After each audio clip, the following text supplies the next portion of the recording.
கண்ணியமா வாழ்ந்த நம்மட கலாச்சாரத்தை ஃபாலோ பண்ணி வாழ்ந்த எந்தவித அவ சொல்லுக்கும் ஆளாத ஒரு பொண்ணு இழிவுபடுத்தப்படைக்குள்ள அவ என்ன கிழிச்சவா நமக்கு கேட்கறதும் தப்பு. நடிகர் ஜோசப் விஜய் மற்றும் அவரது மனைவி சங்கீதா சோர்ணலிங்கம் ஆகியோரின் விவாகரத்து விவகாரம் தற்போது சமூக வலைதளங்களில் பெரிய விவாத பொருளாக மாறியுள்ளது. இந்த நிலையில் பலரும் தங்கள் கருத்துக்களை தெரிவித்து வருகின்றனர். குறிப்பாக சில விஜய் ரசிகர்கள் சங்கீதாவை கடுமையாக விமர்சித்து வருவது கவனிக்கப்படுகிறது. இந்நிலையில் ஜெர்மனியில் வசிக்கும் புலம்பெயர் இலங்கை தமிழரும் எழுத்தாளருமான தனுஜா சங்கீதாவுக்கு ஆதரவாக குரல் கொடுத்துள்ளார்.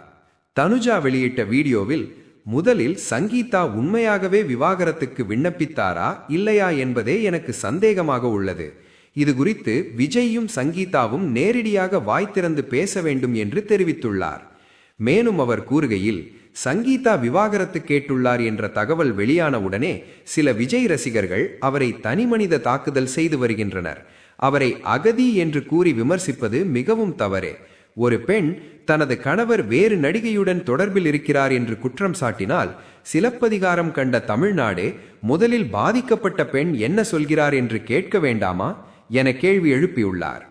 அதேபோல் கண்ணகி போல பல ஆண்டுகளாக குடும்ப வாழ்க்கையை வாழ்ந்த சங்கீதாவை இப்படி விமர்சிப்பது சரியல்ல. கடந்த 28 ஆண்டுகளாக விஜயின் மனைவியாக இருந்த ஒருவரை இப்படி பேசுவது தவறு. சங்கீதாவை மோசமாக விமர்சிப்பதென்றால் அது விஜயை விமர்சிப்பதற்கே சமம். நாளை இது எல்லாம் போலி செய்தி என்று தெரிய வந்தால் நீங்கள் உங்கள் முகத்தை எங்கு வைத்துக் கொள்வீர்கள் என்றும் அவர் கூறியுள்ளார். மேலும் சங்கீதா எப்போதும் தன் பணம், படிப்பு போன்றவற்றை வெளிப்படையாக காட்டிக்கொண்டவர் அல்ல. தன்னை ஒரு இலங்கை தமிழச்சி என்று கூட பெரிதாக கூறியதில்லை. அமைதியாக தனது வாழ்க்கையையும் வேலையையும் பார்த்து கொண்டவர்.